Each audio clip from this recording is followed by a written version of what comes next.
Hello बच्चों, नमस्ते। कैसे हैं आप सब लोग? उम्मीद है शानदार, जिंदाबाद, जबरदस्त होंगे। और बच्चों, एसएससी जीडी का जो नवंबर में आपको इंतजार था, नवंबर 30 जा चुका है। आज 1 दिसंबर हो चुका है। तो 30 नवंबर तक इंतजार करते करते आप थक गए होंगे, लेकिन 30 नवंबर के बाद नेक्स्ट डेट को ही आपको दे दिया है। इसलिए एसएससी को धन्यवाद कि बहुत परेशान नहीं किया, वरना तो बच्चे लगातार इस वैकेंसीज के लिए परेशान थे और दिसंबर आने से वो और ज्यादा दुखी थे कि अब तो वैकेंसीज पता नहीं कब आएंगी। चलिए भाई, एसएससी जीडी की वैकेंसीज आ गई हैं, लेकिन एक चिंता आपके मन में जरूर होगी कि केवल 25,487 वैकेंसीज क्यों हैं? कि सर, हर बार तो ये 50,000 के आसपास होती हैं, इस बार 25,000 ही हैं क्या? तो भाई चिंता मत करना, ये वही 50,000 होने वाली हैं। उसका लॉजिक भी मैं आपको दूंगा। और हर बार ये पिछली बार का रिकॉर्ड उठाओ। पिछली बार तो मैं कहूंगा कि 39,000 आई थी, जो बाद में 54,000 हो गई। लेकिन उससे पहले वाली उठाओ, 26,146 वैकेंसीज थी, जो बाद में 46,000 हो गई। तो इस तरह से कम 20 से 25,000 वैकेंसीज बढ़नी तय हैं। यानी ये आपकी 50,000 के आसपास होंगी। और 20-25 क्यों, मैं आपको 30,000 का भी आंकड़ा बता सकता हूं, और वो बता के जाऊंगा जो लॉजिकल है। ठीक है, आप खुद कह दोगे कि सर ये तो बढ़ने वाली तय है, इसमें कोई शक नहीं है। लेकिन उससे पहले मैं आपको क्लैरिटी दे देता हूं कुछ चीजों पर। सबसे जो लेट डाटा आता है ना, वो बीएसएफ का और सीआरपीएफ का आता है। पहले भी उनका ही सबसे लेट था और इस बार भी उनका ही लेट है। बीएसएफ और सीआरपीएफ में वैकेंसीज ही ना के बराबर आई हैं। जो इसमें 25,000 में एड ऑन होंगी तो आराम से 50,000 45,000 के आसपास बैठ जाएंगी। तो उसकी चिंता नहीं है आपको। और सबसे बड़ी बात बच्चों, कि जो बच्चे, देखिए सबसे अच्छी बात कि ये पिछले 5-6 सालों से ये भर्ती नियमित रूप से चल रही है, हर साल वैकेंसीज आती हैं। और उससे अच्छी बात यह है कि बहुत सारे स्टेट्स में अपने स्टेट्स की वैकेंसीज टाइमली कभी चल ही नहीं रही होती, लेकिन एसएससी जीडी के थ्रू उनको 1 साल के अंदर अंदर अपनी ज्वाइनिंग मिल जाती है। और हर स्टेट से फिक्स कोटा है कि अगर आप असम के हो तो ऐसा नहीं है कि असम का बच्चा, तो असम के बच्चों को असम से ही कंपटीशन लड़ना है। तो आप ऐसे समझिए जैसे आप अपने स्टेट की वैकेंसी देख रहे हैं। और जैसे वेस्ट बंगाल के बच्चों को वेस्ट बंगाल में ही कंपटीशन लड़ना है, महाराष्ट्र के बच्चों को महाराष्ट्र में कंपटीशन लड़ना है, झारखंड के बच्चों को झारखंड में ही कंपटीशन लड़ना है। यूपी के बच्चे, ऐसा नहीं है कि झारखंड की सीट ले लेंगे या वेस्ट बंगाल की सीट ले लेंगे, वो यूपी की ही सीट लेंगे, है ना। चलिए, तो अगर हम देख, इसलिए इसमें स्टेट वाइज कट ऑफ जाती है। किसी स्टेट की कट ऑफ आसमान छू रही होती है और किसी स्टेट का सिलेक्शन 160 में से 90 मार्क्स पे हो जाता है, और किसी स्टेट का सिलेक्शन 160 में से 140 पर होता है। उसका कारण यही है क्योंकि स्टेट वाइज वैकेंसीज हैं। चलिए, तो मेरे भाई आरपीएफ इस बार अभी आया नहीं है, आगे आएगा या नहीं आएगा चांस नहीं लग रहे हैं। आरपीएफ के चांस नहीं है, वरना यहां 0 वैकेंसीज लिखी हुई होती। अभी दिखाऊंगा और क्लैरिटी आएगी। आरपीएफ अभी नहीं आया है, तो इस बार तो आरपीएफ इसके साथ नहीं आने वाला, नेक्स्ट वैकेंसीज में शामिल होगा। आरपीएफ स्किप्ड पूरी तरह से। ठीक है, चलो।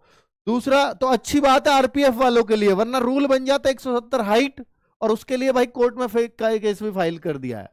तो ऐसे से जीडी की वैकेंसी उससे प्रभावित नहीं होने वाली है, उसकी चिंता मत करिए। तो मेरे भाई 1 दिसंबर से, यानी आज ही से फॉर्म स्टार्ट हो गए हैं। 31 दिसंबर तक फॉर्म भरे जाएंगे, और पुराने वाले एसएससी जीडी का इस तारीख तक रिजल्ट आने के पूरे चांसेस रहेंगे।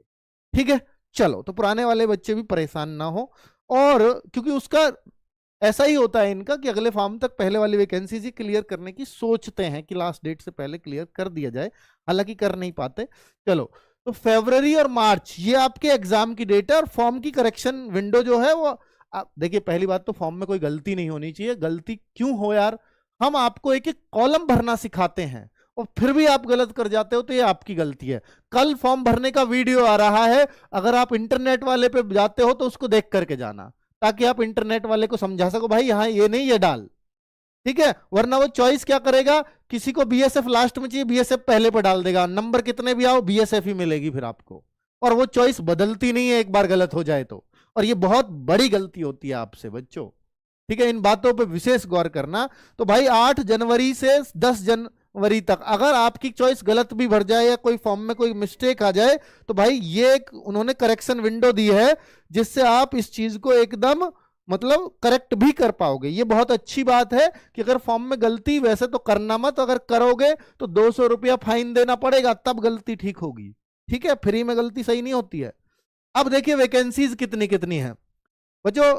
बीएसएफ में आपको 616 वैकेंसीज दिखाई दे रही हैं। बीएसएफ में 616 है, सीआईएसएफ में 14,595, ये इतनी रहेंगी। हो सकता है 1,500 बढ़ जाएं, उतना हो सकता है, लेकिन इसकी उम्मीद इतनी थी। न्यूज़पेपर में एक बार आया था कि हर साल 12-13 हजार वैकेंसीज भरते रहेंगे, अगले 5 सालों में 70,000 वैकेंसीज भरी जाएंगी, तो वो मिल रहा है। ऐसा सीआईएसएफ के लिए आ चुका है पहले ही। तो ये तो एक्सपेक्टेड थी 12-14 हजार अगले 5 साल तक निकलेंगी सीआईएसएफ में। ठीक है, तो सीआईएसएफ सबसे पहला डेटा देता है, अपना दे दिया है। अब बात करते हैं सीआरपीएफ की। सीआरपीएफ और बीएसएफ की जो विंग है, कहीं से डेटा आता है, कहीं से नहीं आता। जितना इनके पास डेटा आ गया इन्होंने छाप दिया। 616, 5490, कभी इतनी वैकेंसी आती है क्या बीएसएफ और सीआरपीएफ में? और मैंने आपको देखिए वो भी बताया था कि भाई जो पुलवामा हमला हुआ तो उसकी वजह से, और बीच में नक्सली को, आतंकवाद को खत्म करने का, नक्सली वालों को खत्म करने का, नक्सलवाद को खत्म करने के लिए अमित शाह जी की वो स्टेटमेंट है कि मार्च 2026 तक नक्सलवाद भारत से खत्म हो चुका होगा। तो उस सब के लिए सीआरपीएफ में मतलब 2 नई बटालियन, बीएसएफ में 2 नई बटालियन, ये आया था ना, बनाई थी ना मैंने वीडियो। तो भाई उनका भी कोई असर देखने को नहीं मिला है, और वो वैकेंसीज इन्होंने खुद ने बोला है कि वो उसकी वजह से इसमें 20-20 हजार वैकेंसीज तक का भी इजाफा हो सकता है, जो अभी तक यहां देखने को नहीं मिला है। तो अगर मैं दिखाऊं पिछली बार भी, जब तो वो बटालियन भी नहीं थी, जो रूटीन बेस की इनकी वैकेंसी है, पिछली बार देखो बीएसएफ की कितनी, 16,371। ये कब की है? 2025 की वैकेंसीज जो भर्ती चल रही है, जिसको अभी ज्वाइनिंग मिलेगी, उनमें भी 16,300 थी बीएसएफ की, और सीआरपीएफ कितना था? 14,359, और इस बार क्या है? 616। तो जो चीज 16,000 थी वो भाई 16 ही थी ना, हाँ 16,371 थी, वो 616 हो गई। तो 16,000 वैकेंसीज तो इसकी ही है जो भी पेंडिंग है। जो सबसे डेटा आएगा 16 ना से ही 10 का आएगा, 12 का आएगा, 14 का आएगा, 15 का आएगा। तो सीधी सी वैकेंसीज का इजाफा दिख रहा है। सीआरपीएफ में कभी होता है कि 5,000 4,000 वैकेंसीज? पिछले 3-4 साल का रिकॉर्ड उठाओ तो आपको पता लगेगा कि भैया सीआरपीएफ में 14-15 हजार वैकेंसीज हर बार आती हैं, और कई बार तो सबसे ज्यादा वैकेंसीज ही सीआरपीएफ में होती हैं। तो मेरे भाई सीआरपीएफ में अभी 5400 का डेटा आया है, तो हो सकता है यहां भी 10-15 हजार का इजाफा देखने को मिलेगा। यही कारण है जो मैं कह रहा हूं कि 25,000 से घबराइए मत, हर बार बढ़ती है, इस बार भी बढ़ेंगी। गुंजाइश मैंने बता दी है, ये 45 से 50,000 होने से शायद ही कोई रोक पाएगा इसको, इतने मिनिमम है जो हो जाएंगी। ठीक है, इसलिए टेंशन मत लेना। अब बात कर लेते हैं एसएसबी। तो एसएसबी इतनी रहेंगी, ये नहीं बढ़ने वाली हैं। आईटीबीपी, असम राइफल लगभग इतनी रहेंगी। दुख की बात यह है कि एसएसएफ की मात्र 23 वैकेंसी आई हैं, और वो भी मेल कैंडिडेट्स के लिए, फीमेल के लिए 0 है इस बार भी, पिछली बार भी 0 था। एसएसएफ मात्र 23 वैकेंसी। आती कितनी है एसएसएफ? पिछली बार भी बहुत कम था, फिर भी एसएसएफ की 132 थी, और इस बार तो मात्र 23 हैं। एसएसएफ घटता जा रहा है हर बार, क्योंकि रिटायर नहीं हो रहे। नए नए लड़के अभी भर्ती करने शुरू किए थे तो अभी रिटायर हो नहीं रहे। तो मात्र 23 वैकेंसी एसएसएफ में आई हैं, आगे बढ़ेंगी इसके चांस नहीं है, एसएसएफ में नहीं बढ़ती हैं। और एनआईए वगैरह में आएंगी, एनसीबी वगैरह में नहीं लग रहे चांस। तो इसलिए बाकी जहां बढ़ सकती हैं वहां स्पष्ट रूप से मैंने बताया, फिलहाल 25,487 वैकेंसीज हैं, और मैंने बता दिया कि 45-50 हजार ये होनी तय है। ठीक है, आरपीएफ इसमें नहीं आया, आरपीएफ बाद में आएगा। अब बाद का मतलब है एसएससी जीडी के साथ आएगा, यानी इस साल नहीं आने वाला आरपीएफ। तो आप आरपीएफ भूल जाइए। तो ये पिछली बार का रिकॉर्ड था, खैर ये तो मैंने दिखा दिया। बच्चों अब मैं बता देता हूं क्या क्या प्रोसीजर इन्होंने अपनाया एसएससी जीडी में भर्ती होने के लिए, और क्या क्या चाहिए। तो ये वैकेंसीज का डाउट क्लियर है आप सबके मन से? बताइए एक बार। अब मैं आपको मोड ऑफ सिलेक्शन बताता हूं एसएससी जीडी का। मेरे भाई सबसे पहले एग्जाम होगा, उसके बाद फिजिकल होगा, और उसके बाद मेडिकल। मात्र 3 स्टेप, एग्जाम, ऑनलाइन वो भी, दूसरा फिजिकल, और तीसरा सिर्फ मेडिकल। इन 3 चीजों से आप एसएससी जीडी में भर्ती हो जाते हैं, और इस प्रोसेस में लगता है 1 साल के अंदर आपको ज्वाइनिंग, 1 साल के अंदर ज्वाइनिंग मिल जाएगी आपको। यानी अगले साल दिसंबर तक सब कुछ फाइनल हो चुका होगा, अगले साल दिसंबर तक। तो इसलिए क्लियर रहें सब कुछ। तो अच्छी बात यह है कि अगले 1 साल में आपकी सैलरी बंधनी शुरू हो जाएगी, जो आप 50,000 45,000 के मालिक होने शुरू हो जाओगे हर महीने। अच्छी बात यह है, ठीक है। एप्लीकेशन फीस 100 रुपए फीस लगती है मेरे भाई, 100 रुपए फॉर्म की फीस, केवल यूआर और ईडब्ल्यूएस और ओबीसी इन तीनों के मेल कैंडिडेट्स को फीस लगती है, बाकी किसी को फीस नहीं लगती। फीमेल किसी भी कैटेगरी की हो, एससी एसटी मेल भी होंगे तो भी फ्री में फॉर्म भरा जाएगा। क्लियर। आगे बात कर लेते हैं भाई। एज 18 से 23 साल जनरल और ईडब्ल्यूएस के लिए होती है, ओबीसी के लिए 18 से 26 साल है, लड़का हो चाहे लड़की, और 18 से 28 साल एससी एसटी के लिए है। एज मांगी गई है 1/1/2026। अच्छा, जिस बच्चे की 1/1/2008 भी है वो भी फॉर्म फिल कर सकता है। 1/1/2008 वाला भी फॉर्म फिल कर सकते हैं। बहुत पहले आपको बता दिया गया था मेरे द्वारा। अब बच्चों आगे अगर बात करूं तो ये वही चीजें उन्होंने बताई है। क्रूशियल डेट की जिक्र किया तो क्रूशियल डेट आगे बताई देंगे। एक बच्चे ये ध्यान रखना कि ओबीसी जो सर्टिफिकेट है, एक तो इसमें ओबीसी आपको सेंट्रल का, अगर कोई बच्चा ओबीसी कास्ट में आता है, कैटेगरी ओबीसी है, तो सेंट्रल का ही लगेगा। ठीक है, ओबीसी उसके पास सेंट्रल का ही होना चाहिए और फॉर्म की क्लोजिंग डेट से पहले होना चाहिए, अर्थात आपके पास 31 दिसंबर से पहला ओबीसी सेंट्रल का होना चाहिए। ठीक है। और दूसरा बच्चों ईडब्ल्यूएस, ईडब्ल्यूएस 1 अप्रैल, ओबीसी के लिए नहीं बताया कब से कब तक का, पर यह बताया कि 31 दिसंबर से पहला हो, लेकिन ईडब्ल्यूएस 1 अप्रैल से 31 दिसंबर के बीच का होना चाहिए। अगर नहीं है तो बनवा लेना 2025 का।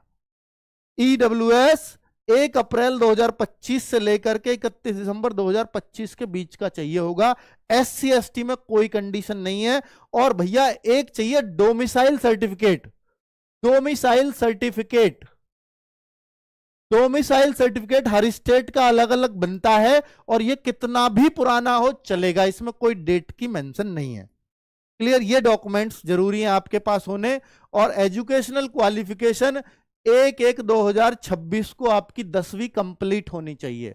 आप 12वीं भरते हैं फॉर्म में तो 12वीं कंप्लीट चाहिए इस डेट को। आप ग्रेजुएशन भरते हैं तो ग्रेजुएशन चाहिए। अगर नहीं है ग्रेजुएशन तो बड़ाई में मत आना, 12th भर लेना, कोई दिक्कत नहीं है। इस तारीख तक वो डॉक्यूमेंट्स, एनसीसी का सर्टिफिकेट का फायदा लेना चाहते हो तो एनसीसी का सर्टिफिकेट इस डेट से पहले आपका आ जाना चाहिए। ये क्रूशियल डेट माना गया है। अब बच्चों एनसीसी का जो सी सर्टिफिकेट है उसके मैक्सिमम मार्क्स के 5% मिलता है। मैक्सिमम मार्क्स है यहाँ 160, 160 का 5%, 8 मार्क्स आपको फ्री के मिलेंगे अगर आपके पास एनसीसी का सी सर्टिफिकेट है। आपके पास अगर बी सर्टिफिकेट है तो 4.8 मार्क्स, और आपके पास ए सर्टिफिकेट है तो 3.2 मार्क्स आपको आपके जो रिटर्न के मार्क्स हैं, जो एग्जाम के मार्क्स हैं, उनमें ऐड कर दिए जाते हैं। क्लियर है। चलो भाई ठीक है। 1/1/2026 को वो मांगा ही गया है। बच्चों फॉर्म भरने का प्रोसेस है, अगर आपने पहले ओटीआर कभी किया है एसएससी की वेबसाइट पे तो फिर ओटीआर की आवश्यकता नहीं है। अगर ओटीआर नहीं किया है, पहली बार एसएससी का फॉर्म भरने जा रहे हो तो फिर आपको ओटीआर पहले करना पड़ेगा, उसके बाद आपका फॉर्म भरेगा। जिनका ओटीआर हो रखा है वो सीधा लॉगिन करके और अपना फॉर्म भर सकते हैं, बहुत नॉमिनल डिटेल उनको भरनी होंगी। ओटीआर में करेक्शन नहीं होगा, या उसकी एक डेट आती है वो एसएससी अलग से लॉन्च करती है। ओटीआर में करेक्शन बहुत मुश्किल होता है। ठीक है। अब देखिए फॉर्म की करेक्शन की डेट, फॉर्म में करेक्शन, एक ओटीआर में करेक्शन, ओटीआर है basic detail, date of birth, category, name वगैरह, फादर्स नेम, मदर्स नेम, वो ओटीआर है।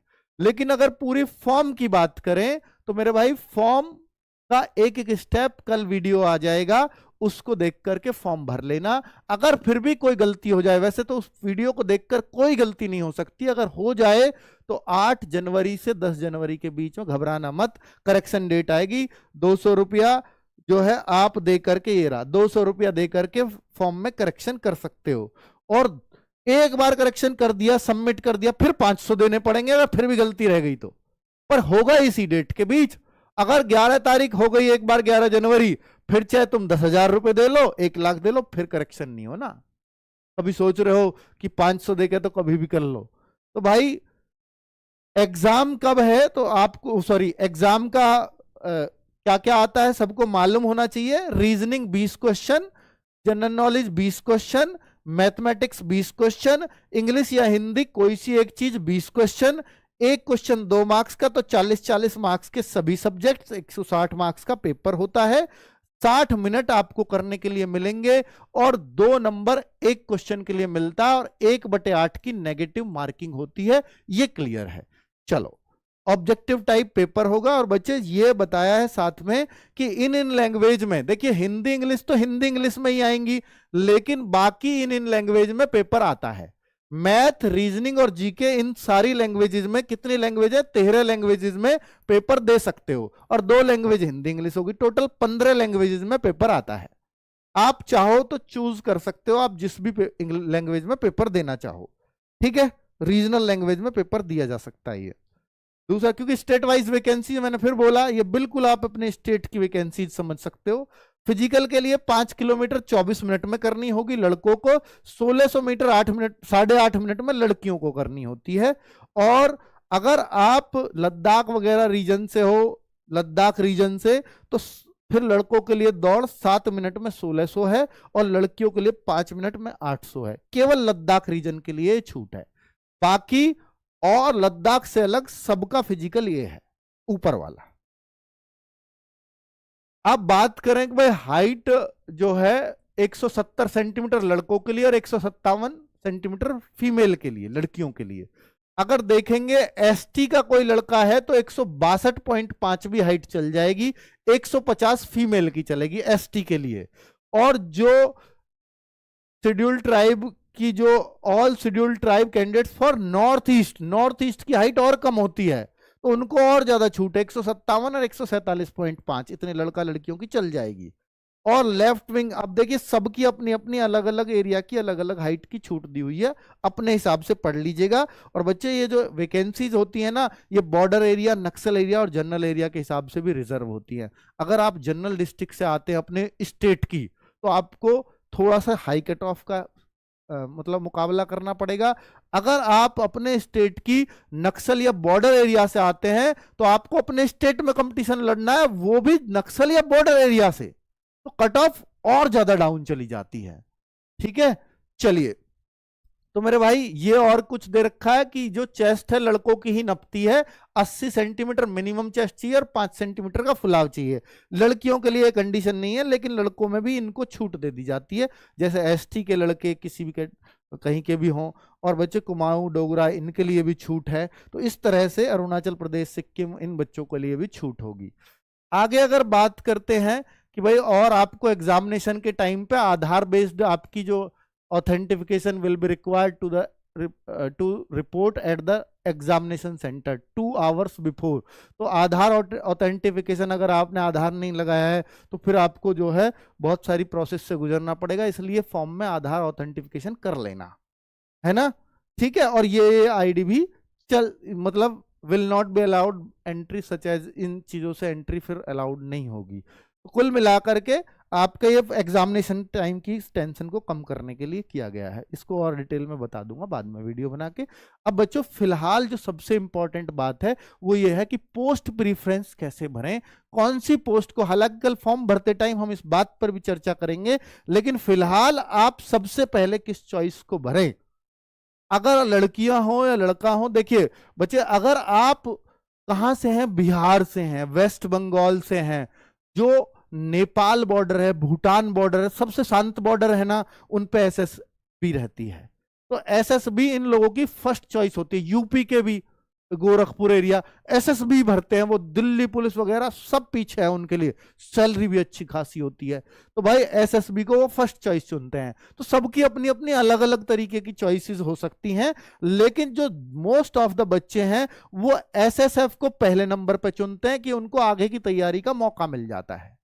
तो ज्यादातर बच्चे एसएसएफ को नंबर 1 चुनेंगे, और बच्चे एरिया के हिसाब से सीआईएसएफ और एसएसबी को बच्चा नंबर 2 चुनता है। तो नंबर 2 अधिकतर बच्चा सीआईएसएफ को चुनेगा, क्योंकि सीआईएसएफ की ड्यूटी मेट्रो वगैरह में होती है, एयरपोर्ट वगैरह पे सीआईएसएफ ही होती है। यानी इंडस्ट्री जो कंपनीज वगैरह है, कंपनी के अंदर ही मेट्रो आती, कंपनी नहीं ठेका एयरपोर्ट वगैरह का ले रखा है, तो उन सब की सिक्योरिटी सीआईएसएफ देता है।